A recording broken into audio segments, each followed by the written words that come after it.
ক'লে কথা লাগে লেঠা। এতিয়া চাবচোন, যিবিলাকে ধৰি লওক মছজিদত শিলগুটি দলিয়াই বা মন্দিৰত শিলগুটি দলিয়াই বা শোভাযাত্ৰা উলিয়াই এখন গেৰুৱা পতাকা লৈ তাৰপিছত গৈ পেলাই জোৰত চৈ মিউজিক বজাই ডিজে বজাই বা হিন্দু মুছলমান কৰি পেলাই ফেচবুকত পষ্ট দি থাকে, হিন্দু খত্ৰে মে হে বুলি কৈ পেলাই তেওঁলোকে উচতনিমূলক কিছুমান বক্তব্য ৰাখি থাকে। সেইবিলাক আমাৰ সাধাৰণ মানুহৰ যিসকল ল'ৰা ছোৱালী সেইবিলাকে বা যুৱক যুৱতী সেইবিলাকে এইবিলাক কাম কৰি থাকে।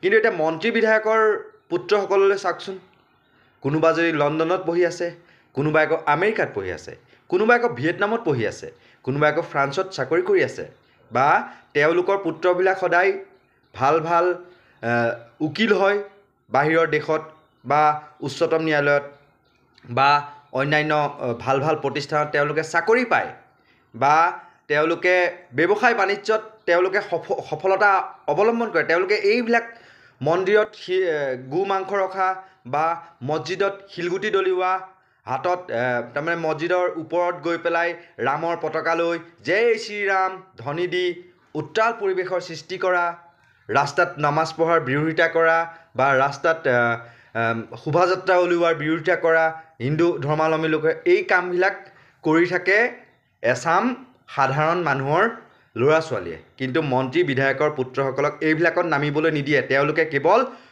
ধৰ্মৰ নামত বিভাজন আনি তেওঁলোকে উচতনি দি তেওঁলোকে জোলটো খাই আছে। আৰু ৰাজনীতি বজাৰখন নহ'লে নচলিব নহয়। এতিয়া যি সাধাৰণ মানুহৰ যিসকল ল'ৰা ছোৱালী তেওঁলোকক আজি যদি উচতনি নিদিয়ে, তেতিয়া জানো হিন্দু মুছলমানৰ খেলখন জানো চলিব? আহকচোন আমি চাই লওঁ কেইগৰাকীমান মন্ত্ৰীৰ পুত্ৰ বা জীয়ৰীয়ে ক'ত ক'ত অধ্যয়ন কৰি আছে, কোন কোন ৰাষ্ট্ৰত, সেয়া লাগিলে আমেৰিকাই হওক, ফ্ৰান্সেই হওক বা লণ্ডনেই হওক বা ইংলেণ্ডেই হওক, ক'ত ক'ত অধ্যয়ন কৰি আছে আমি এই মুহূৰ্তত চাই লওঁ আহকচোন থ্ৰুতে। নিৰ্মলা সীতাৰমণৰ জীয়ৰী পৰাকলা বাংময়ীয়ে স্কুল অৱ ইকনমিক্স লণ্ডনত অধ্যয়ন কৰি আছে, অৰ্থাৎ ইংলেণ্ডত আছে তেওঁৰ জীয়ৰী। ঠিক সেইদৰে পীয়ূষ গোৱেলৰ পুত্ৰ ধ্ৰুৱ আৰু জীয়ৰী ৰাধিকা গোৱেলে পঢ়ি আছে হাৰ্ভাৰ্ড ইউনিভাৰ্চিটি USA, অৰ্থাৎ আমেৰিকাত অধ্যয়ন কৰি আছে তেওঁলোকে। মধ্যপ্ৰদেশৰ প্ৰাক্তন মুখ্যমন্ত্ৰী শিৱৰাজ সিং চৌহানৰ পুত্ৰ কাৰ্তিকেয়াছ চৌহানে তেওঁ পঢ়ি আছে LLM ডিগ্ৰী আৰু ইউনিভাৰ্চিটি অৱ পেনচিলভেনিয়া US, আমেৰিকাত অধ্যয়নৰত তেওঁৰ কেন্দ্ৰীয় প্ৰতিৰক্ষা মন্ত্ৰী ৰাজনাথ সিঙৰ পুত্ৰ নীৰজ সিঙে গ্ল'বেল বিজনেছ মেনেজমেণ্ট কোৰ্চ কৰিছে, মানে MBA কৰিছে লিডছ ইউনিভাৰ্চিটি ইংলেণ্ডৰ পৰা, অৰ্থাৎ তেওঁৰ পুত্ৰ ইংলেণ্ডৰ পৰা। পৰিক্ৰমা দপ্তৰৰ মন্ত্ৰী S জয়শংকৰৰ পুত্ৰ ধ্ৰুৱ জয়শংকৰ তেওঁ MA ইন ছিকিউৰিটি ষ্টাডিজ তেওঁ জিঅ'ৰ্জটাউন ইউনিভাৰ্চিটিৰ পৰা। বিজেপি নেত্ৰী তথা প্ৰাক্তন মন্ত্ৰী স্মৃতি ইৰাণীৰ সতীয়া জীয়ৰী তেওঁ জিঅ'ৰ্জটাউন ইউনিভাৰ্চিটি আমেৰিকাৰ পৰা LLM কৰিছে। কেন্দ্ৰীয় মন্ত্ৰী জ্যোতিৰাদিত্য সিন্ধিয়াৰ পুত্ৰ মহাৰামায়ণ সিন্ধিয়াই তেওঁ MBA কৰিছে ইয়েল ইউনিভাৰ্চিটি আমেৰিকাৰ পৰা। কেন্দ্ৰীয় মন্ত্ৰী হৰদীপ সিং পুৰীৰ জীয়ৰী তিলোত্তমা পুৰীয়ে বেচেলৰ অৱ আৰ্টছ অৰ্থাৎ BA পাছ কৰিছে ইংলেণ্ডৰ এখন ইউনিভাৰ্চিটিৰ পৰা। কেন্দ্ৰীয় মন্ত্ৰী গজেন্দ্ৰ সিং শেখাৱতৰ জীয়ৰী সুহাসিনী শেখাৱতে তেওঁ অক্সফৰ্ড ইউনিভাৰ্চিটি ইংলেণ্ডৰ পৰা তেওঁ পাছ কৰা। এতিয়া মুখ্যমন্ত্ৰীৰ পুত্ৰ বা জীয়ৰীলৈকে চাওকচোন, তেওঁলোকেতো অসমত নপঢ়ে, তেওঁলোকে বাহিৰত পঢ়ি পেলাই সুনাম কৰি আছে। এগৰাকীয়ে ওকালতিৰ বাবে LLB নে LLM কৰি আছে বাহিৰত, আৰু ঠিক সেইদৰে জীয়ৰীয়েও উচ্চ শিক্ষা গ্ৰহণ কৰি আছে বাহিৰৰ প্ৰতিষ্ঠানত।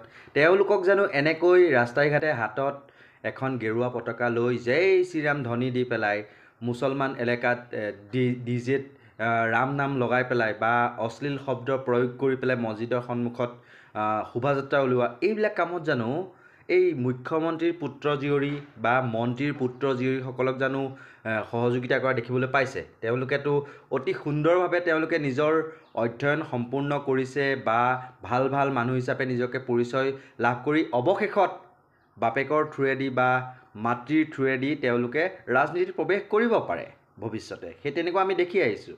কিন্তু ধৰ্মৰ নামত একাংশ সাধাৰণ মানুহৰ পুত্ৰ বা জীয়ৰীক তেওঁলোকে ব্যৱহাৰ কৰি আছে, নহ'লে ৰাজনীতিৰ বেপাৰখন নচলিব। হিন্দু মুছলমান বা ধৰ্মৰ ৰাজনীতি কৰি পেলাই সাম্প্ৰদায়িক সংঘৰ্ষ তেওঁলোকে সৃষ্টি কৰিবলৈ বিচাৰি আছে অহৰহ।